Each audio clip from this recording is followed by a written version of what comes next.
Assalamualaikum warahmatullahi wabarakatuh. Salam hangat untuk anak-anakku semua. Di sini Bapak akan sedikit menjelaskan tentang algoritma dan pemrograman.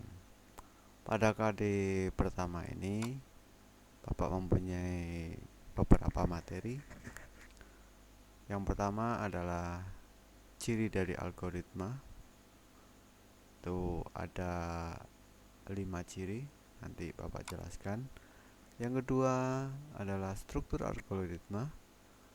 Ada 3 struktur dalam algoritma. Dan yang ketiga adalah penyajian dari algoritma. Dan Bapak akan menjelaskan ketiga penyajian tersebut. Oke, kita mulai dengan ciri algoritma. Yang pertama, ciri dari algoritma itu harus mempunyai awalan dan akhiran. Ini lambangnya adalah bulat telur. Oval kalau bahasa kita, oval. Kalau dalam bahasa algoritma, ini disebut sebagai terminator. Ya, sekali lagi, ini disebut sebagai terminator. Ada 2, terminator star dan terminator n. Jadi yang pertama, algoritma itu harus mempunyai awalan dan akhiran.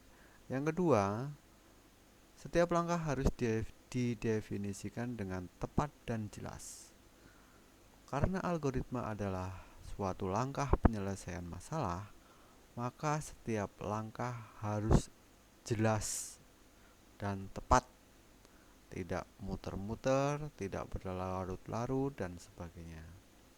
Terus yang ketiga, algoritma juga harus mempunyai masukan. Masukannya apa? Apa yang mau diolah itu yang namanya masukan atau input. Ini lambangnya berupa persegi, jajaran genjang. Terus yang keempat, algoritma harus mempunyai keluaran. Jadi setelah ada masukan, ada keluaran. Nah, lambang dari input dan output itu sama, berbentuk jajaran genjang ya. Ini namanya jajaran genjang. Kalau yang input itu posisinya pasti di atas. Yang input dalam flowchart, nanti namanya flowchart, itu pasti di atas. Tapi kalau yang output tidak di atas, dia bisa di samping ataupun di bawah. Terus yang kelima, harus efektif.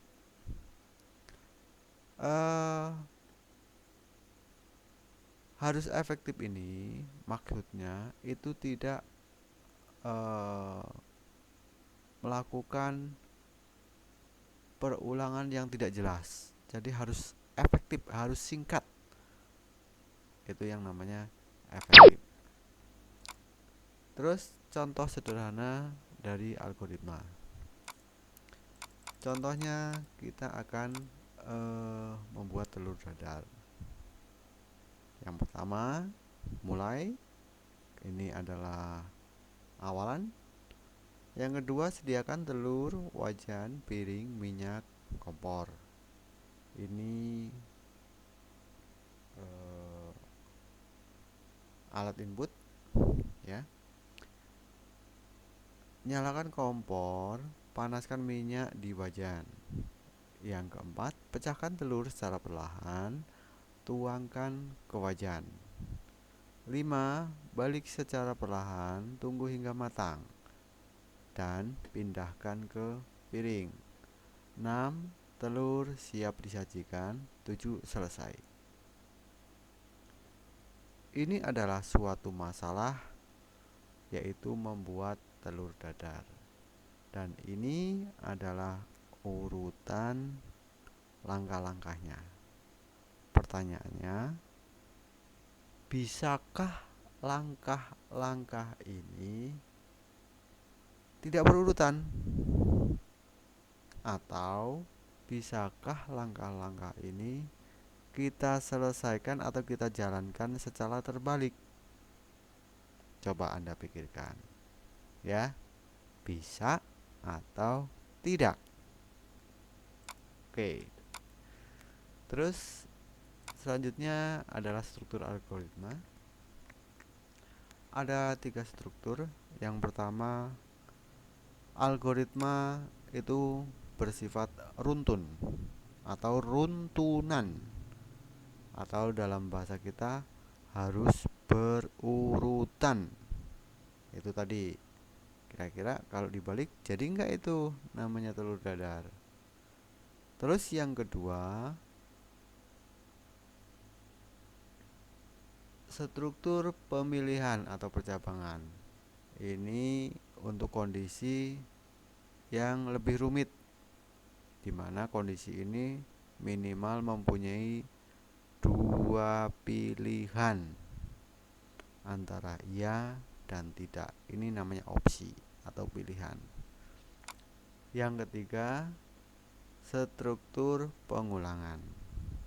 Struktur pengulangan dikerjakan secara berulang-ulang sampai kondisi tertentu tercapai. Nah, ini nanti ada sampelnya.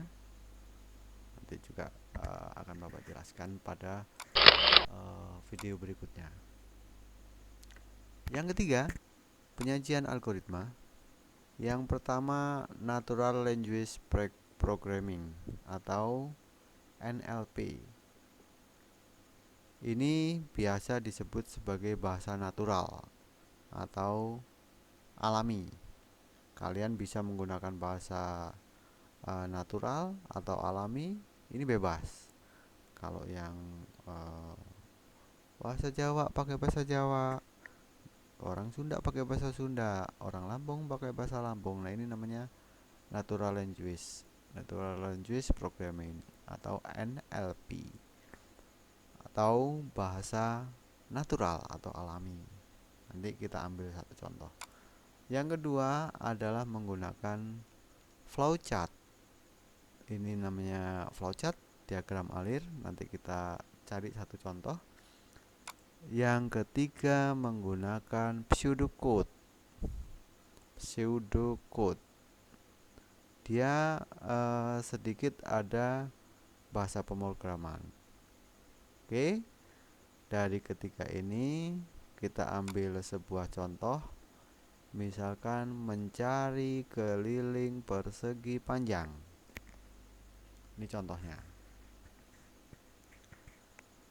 Contohnya mencari keliling persegi panjang, di mana kita ketahui keliling persegi panjang itu adalah rumusnya 2 kali panjang plus lebar.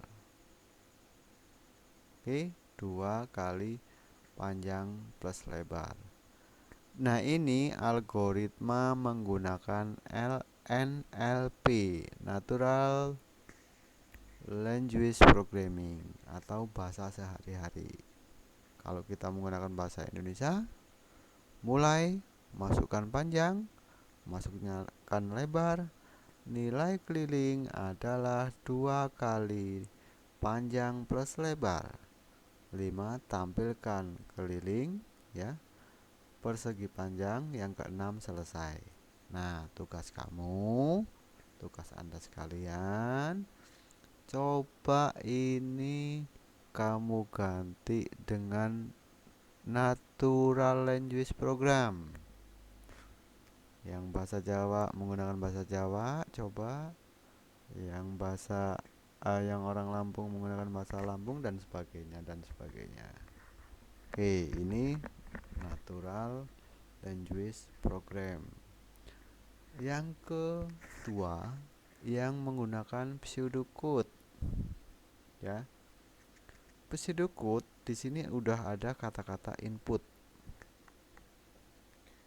Input di sini sudah menggunakan sama dengan. Kalau di NLP di sini masih menggunakan adalah.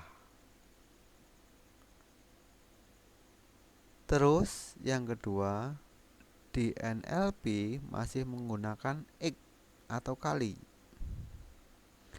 Kalau di pseudocode di sini sudah menggunakan asterik, bintang.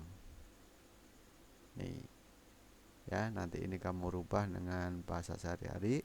Nah, ini kita menggunakan bahasa campuran, ada bahasa pemrograman dan bahasa sehari-hari. Mulai, masukkan panjang, input panjang. Ya, di sini sudah berubah. Di sini enggak lagi masukkan tapi input. Masukkan lebar, input lebar.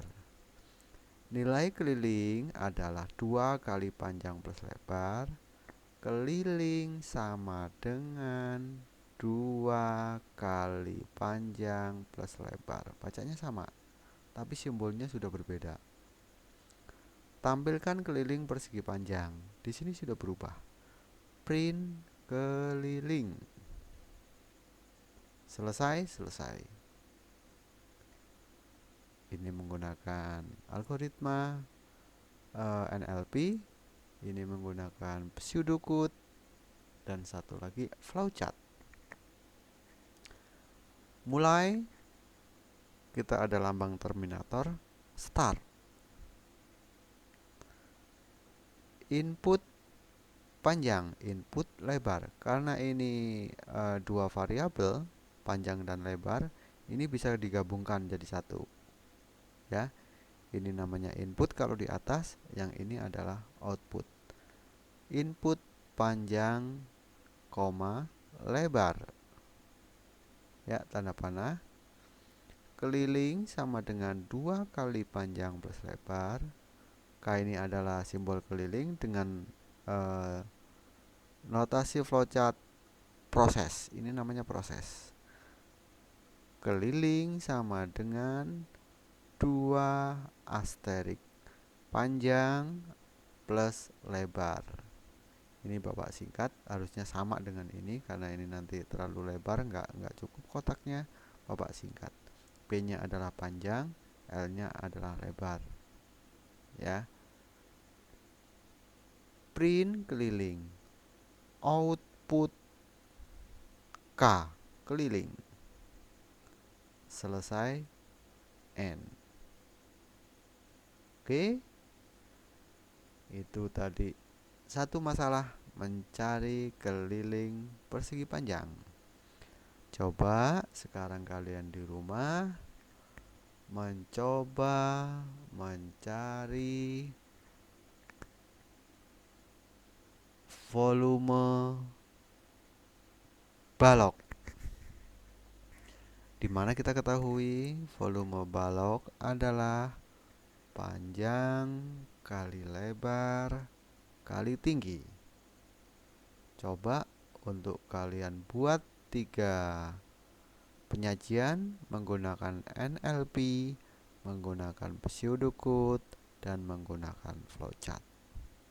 Oke, sampai di sini dulu pertemuan kita.